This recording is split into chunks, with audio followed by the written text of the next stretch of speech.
Hello, you beautiful people.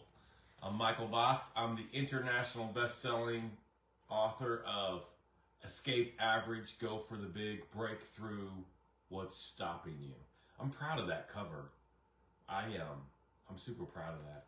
And on the back is a brilliant explanation. Even if you don't buy the book, which you should, go on Amazon and print out this back, what I wrote here, because it is really powerful. If you read that every day, it would be life-changing, life-altering for you. And we're going through the book. We're on chapter 6, Overcoming Negative Dialogue.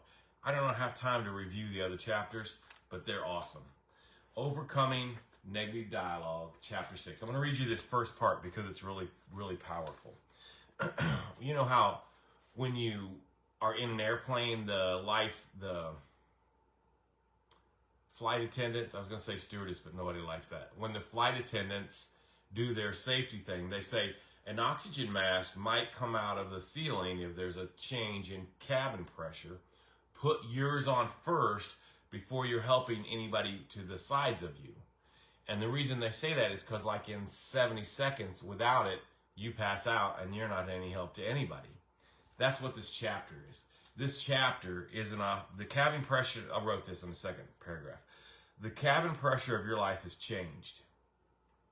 And this chapter is an oxygen mask. You need to put it on first, or you will be no help to anyone, and you will die. Die, Michael, you're being so dramatic. Yes, die. The negative dialogue and anxiety that has you in a chokehold will cause death. Death by regret, the regret of loss of love, the regret of loss of opportunity, the regret that you never found the courage to go for the big. I love that paragraph. That is powerful. We are not born with anxiety and negative dialogue. The bully that bullies us into doubt and despair. As a newborn, we didn't worry. We didn't have anxiety. We didn't have negative dialogue. Somewhere from birth to now, we have learned it, and we've allowed it to grow within our lives. So the negative self-dialogue, the doubt, fear, and worry that's plaguing you, got you in a chokehold, and keeping you from living your ultimate life, whatever that is for you. I'm not talking about being an Olympic athlete. I'm not talking about winning the Pulitzer Peace Prize. If that's what that is, Peace Surprise. I think it's Peace Prize. I'd be surprised if you won it.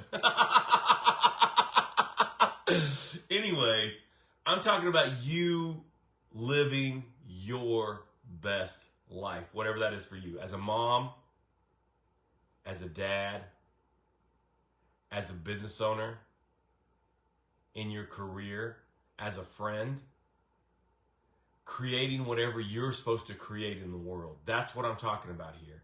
And you're not doing it because of the negative self-dialogue that we've let plague us, okay? That's what's going on here. So, first, before we get to the root of this negative self-dialogue, we got to dig away the dirt. The first thing is, when things go wrong, we come up with some justification as to why we can't go for the big. We hear two of the most common excuses. This is what we hear. It's not fair. Come on, people. Who told you it was fair? There is no fair. It isn't fair. You're right. It isn't fair. Just embrace that. Lean into it. Stop saying it as an excuse. This is what I do with it's not fair. I spin it, okay? So instead of saying it's not fair, they had more money. It's not fair they had better employees. It's not fair they got a better contract. It's not fair, they were happier than me and my ex. It's not fair that whatever it is, they got the bigger house. It's not fair that they didn't get sick. It's not fair that they didn't have 4 heart things in 2 years. It's not fair, blah, blah, blah. So instead of that, this is how I spin it, and I would offer you to do the same. It's not fair for all of you out there because I know who I am, and I am relentless. I will burn it all down to get what I want. I will break through every wall and climb every mountain and swim in the deepest ocean to get what I want. So you're right, it's not fair. It's not fair to anybody else that's competing against me. It's not fair for anybody else that's trying to hurt something that I love. It is not fair because I am dangerous and I am durable. That's how I've spun it's not fair. See, put on your oxygen mask first. If you can let go of it's not fair, woo! Okay, then the second excuse we hear when everything goes wrong is, it's not my fault. It's not my fault.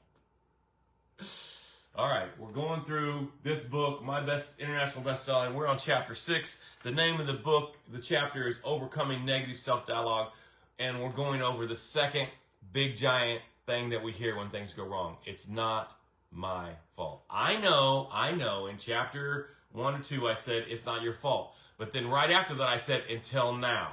So it's your fault now. And here, this is bullshit. Every time you say the words, it's not my fault, you're putting blame out there.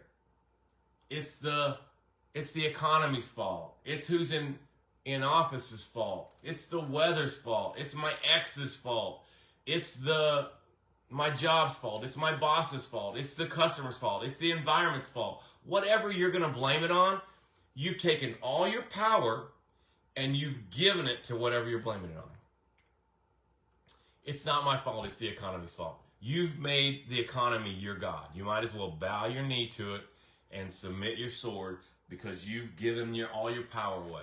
It's not my fault because the economy changed, the market changed. Nobody wants payphones anymore. Now you've given all your power to the market, the culture of the market, as opposed to you saying, okay, payphones are gone. I'm going to figure out what's next for me. How can I use that? How can I capitalize on that?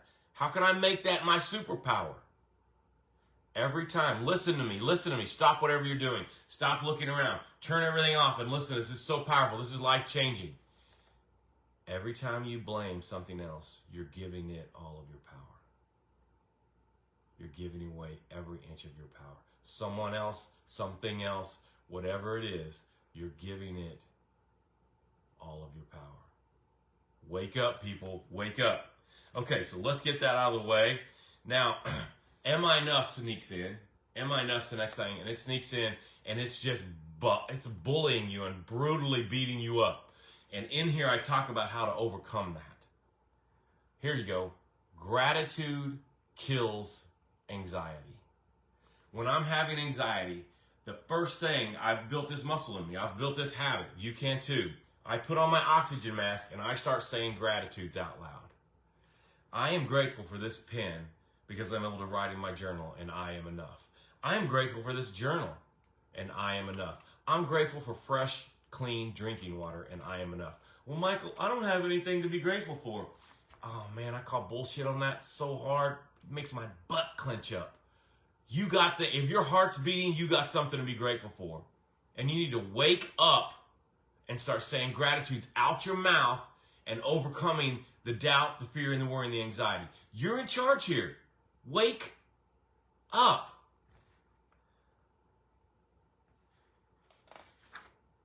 Forgiveness is a choice. There's a formula in here. I'm going to let you go through that when you get the book.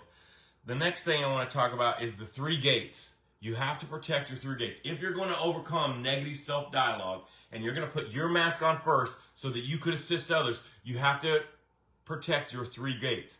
Now, some people, Addie's watching. Hey, Addie, I'm so happy to see you on here. I hope I see you on Sunday night.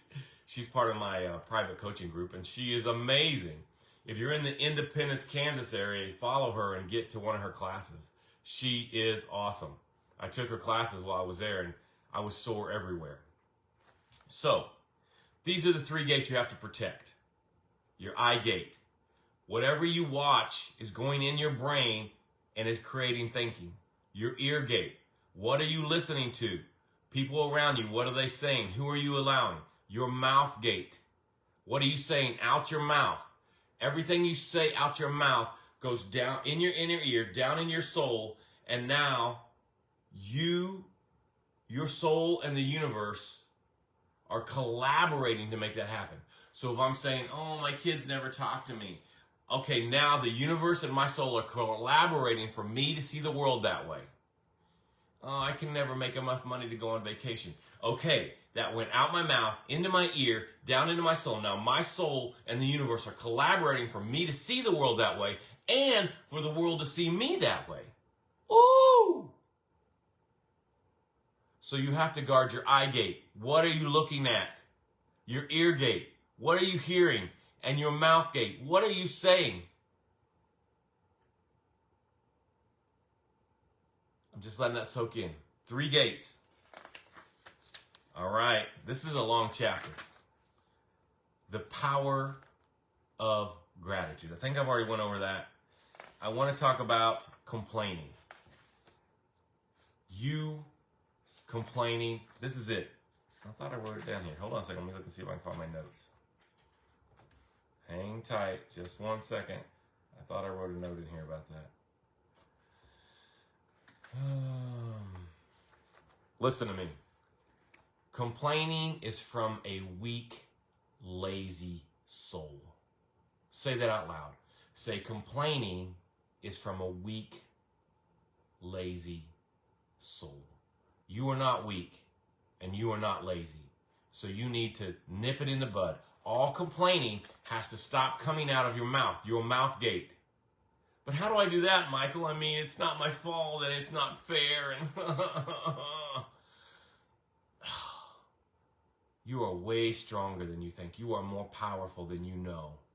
And if you'll just switch this one thing, stop complaining, start gratituding, and you will flip the switch and put on the mask for overcoming your negative self-dialogue. Complaining is from the weak and the lazy, and you are not weak and you are not lazy. And I wouldn't allow anybody around me to complain. 2 things can happen. If somebody's going to consistently complain, I'm not going to be around them because I'm protecting my ear gate and my eye gate. If somebody's consistently complaining and I can offer some positive and they start to get on that, like, well, we could be grateful we have water to drink. Well, we could be grateful that we have a house to live in. Well, we could be grateful that we did sell 50 of those this month. If somebody can get on board with that, then I can be around them. But if they're just going to constantly just choose to complain, I am choosing not to be with them. Because that complaining will get on you. Oh, and it is like a plague. It's like